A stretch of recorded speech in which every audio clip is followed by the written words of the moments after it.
นี่อาตีน้อยนี่นะพี่น้องมาหอดบ้านเลยเนาะอันนี้ก็เป็นลูกชายน้องตายเด้อจ้าลูกชายเนาะลูกบ่มีพ่อ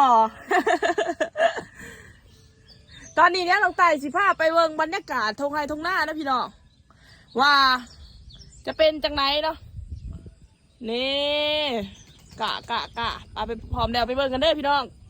ฝากกดไลค์กดแชร์เด้อก่อนอื่นก็ขอกราบสบายดีสวัสดีพ่อแม่พี่น้องสบายดีเนี่ยทุเนี่ยตบมือเนี่ยตบมือเนี่ยสบายดีเลยตีไม่เท่าอันนี้ก็ลูกสาวเนาะลูกสาวด่านี่ลูกชายด่าอันนั้นก็เป็นว่าวนะพี่น้องว่าวสบายดีเนี่ยสวัสดีพี่น้องเนาะ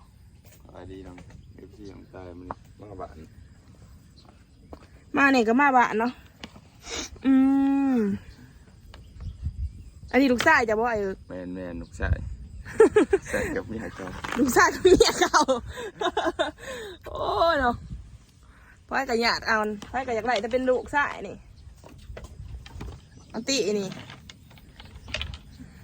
ตีตัวมือเนี่ยจะจึ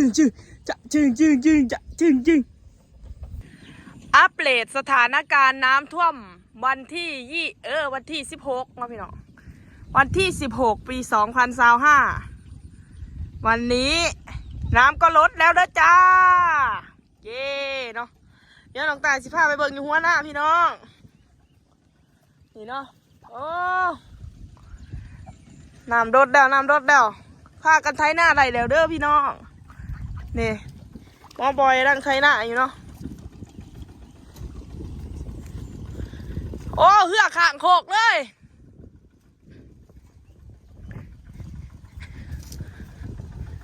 เห็นเนาะเหือกข้างโคกเลยโอ้มันถ่วมแท้หัวหน้าพี่น้องเดี๋ยวมื้อนี้น้องตายสิไปเอาขั้วกับไอ้เอิร์กเนาะ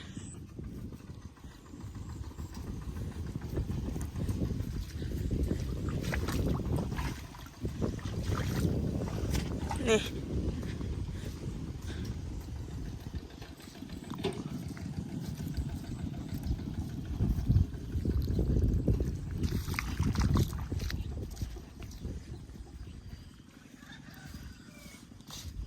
บอยสิได้เราบ้าลำหน้าโอ้บอยเสียเพื่อนลงไปทางไรบ้านนี้น้ำบกบ่เนี่ย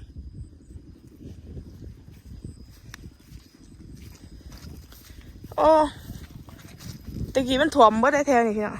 แถวนี้ถ่วมเบิดน้ำกระด้างลงเนาะโอ้ไปสิมาร้อยน้ำแกงน้ำบกลงเบิดอะ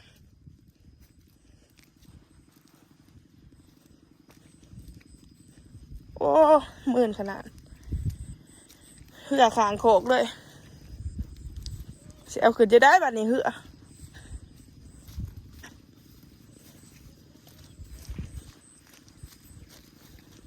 โอ้ยตามคันแท่นะนะ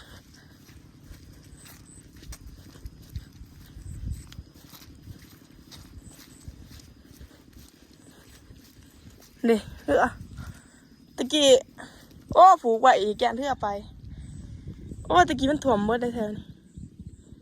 หนาวจนหอดเที่ยงฟังแต่ว่าเอาเหือลงมาขี่เหือเนาะนี่น้ำกระด้างบกพี่น้อง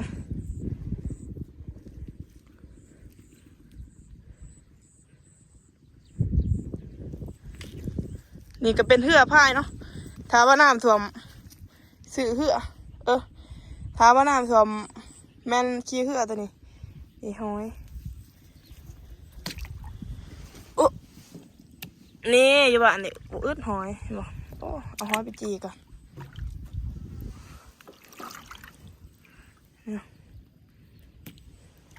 โอ้หอยโอ้ไปเอาอันนั้นมาเก็บหอยกวางก่อนเฮ้โอ้บกว่ะนะ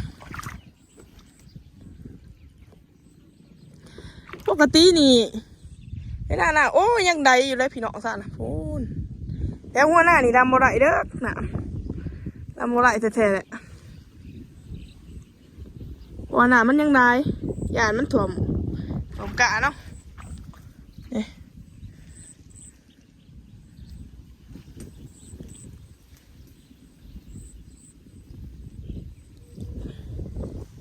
โอ้เบิดน่ะนี่ก็เป็นเรือพายเรือพายเรือพายเพื่อนของใต้ได้อีน้ำนี่เพราะว่าอีพอเราสื่อไว้เนาะแต่ข้าวหน้าบ่ท่านถ่วมผม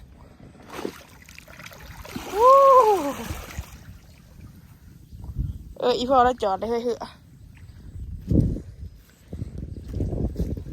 หัวกับบุอึดแถวหัวหน้านี่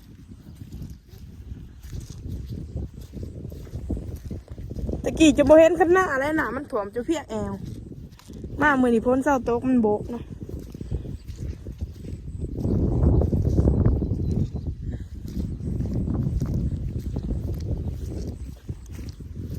ทุกขนาดกับหมื่นขนาด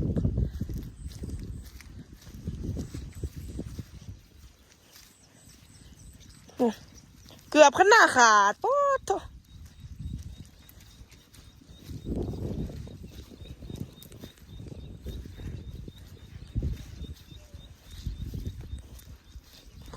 น้ำยังใดอยู่เลยพี่น้อง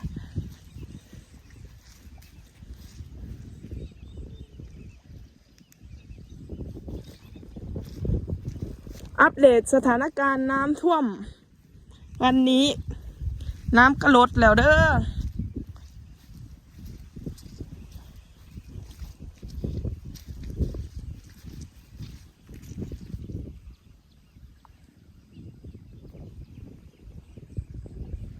มองมาใส่ละนี่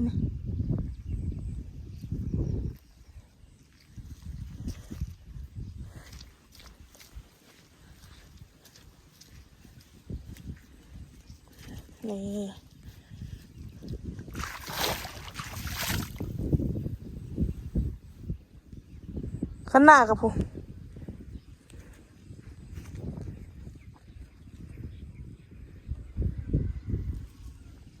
แต่สิได้ค่ะโอ้ยลำเดี่ยวก็ตายเบิด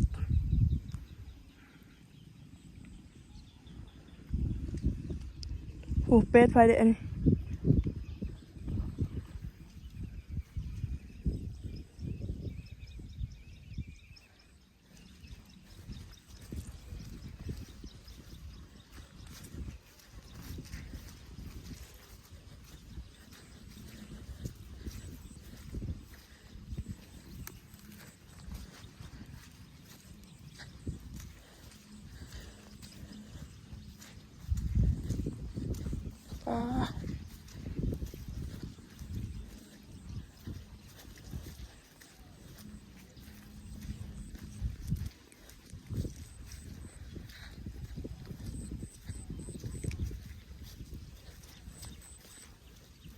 โอ้น้ำในสากับจุดเต็ม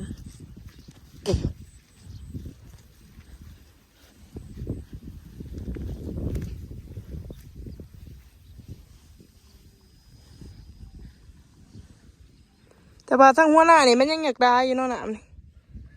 แต่ว่าแท้นี่เห็นบกว่าได้พี่น้องเอ้ยเดี๋ยวฐานะมันมาอีกนี่ก็เป็นน้องสาวน้องตาเองโอ้ก็กระเราลมด้วย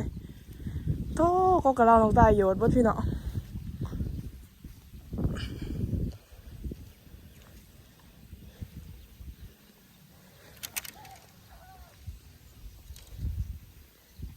อันนี้น้องสาว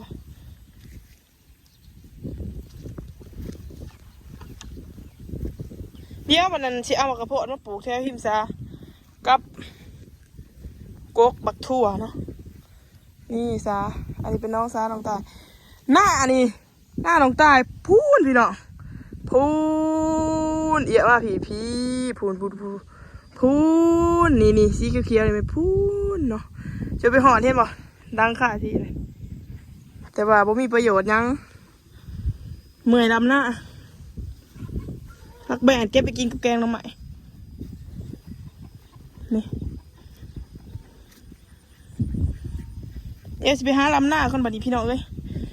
หรือว่าสิไปเอางัวเนาะว่าสิไปลำหน้าอะไรกะเดี๋ยวสิไปเอางัวก่อนอันนี้ก็คือใหม่เนาะโอ้ยพอเก็บใหม่ได้นี่พอใหญ่ร้ายเก็บใหม่ได้นี่พี่น้อง เก็บใหม่ไว้พอเถาอันนี้ว่าแต่อันนั้นแล้วเป็นประโยชน์ขนาดได้นี่ อันนี้นะจะแม่นใหม่ที่มันได้มาน้ำหนามเนาะแล้วก็คืออีพอเอาใหม่มัดใบแบบนี้เอาเสือกมัดใบแบบนี้เลยนี่โอ้น่าจะเป็นใหม่จิกใหม่ย่างบ่ไปหาสอนหัวโอ้ยประจักษ์ตะแนวอยากเฮ็ดพี่น้องเอ้ยมาแต่อันนี้ไม่เนาะอยากเฮ็ดหลายอย่างแต่ว่ามื้อนี้สิเอามันคุ้มด้วยมื้อนี้สมกับความคิดถึงท้องไร่ท้องนาบ้านเราไปหาแยงมาสอนเบิ้ง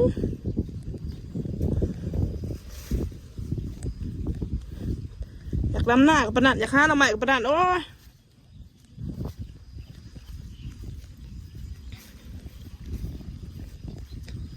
เนาะนี่เฮียอีเมลเราดำหน้า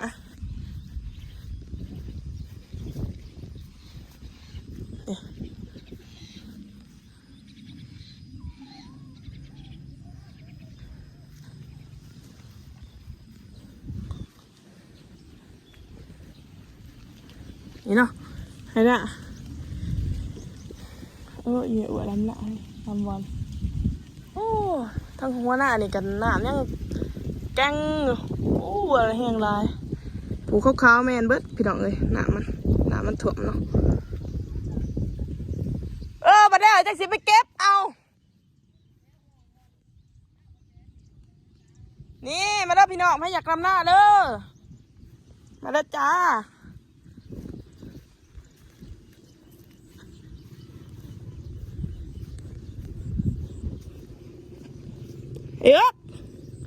ไปเอาขั้วแล้วปะนี่เนาะ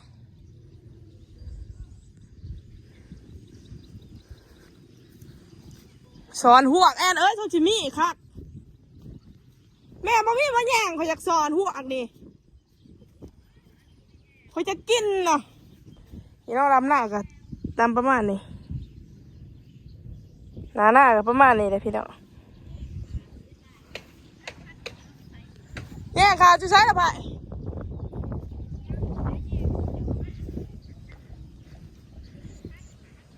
เดี๋ยวคนสิห้าใส่หรอก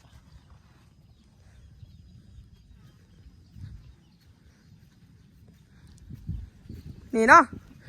หัวก็จะใส่แบบนี้ได้พี่น้องใส่ไม้อ้อแบบนี้แต่ว่าบางคนนี่เขามักง่ายนี่เอาไผ่ผ่าดูแลอันนั้นก็ใจดำโพดควรเห็นแนวนั่นค่ะเพราะว่า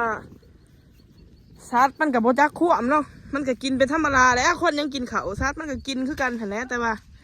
เขาต้องหักษาเองนี่แหละไทยเห็นนะของตาเห็นคลิปนั่นก็คือเอาน้ำมักจับเอาหัวเอาไฟฟ้าเอาหัวแบบใจดำขนาดสอดคนตายเนาะนี่เป็นกาด้วยจ้าพี่น้องมาหอดทงไฮทงหน้าแล้วมีความสุขขนาด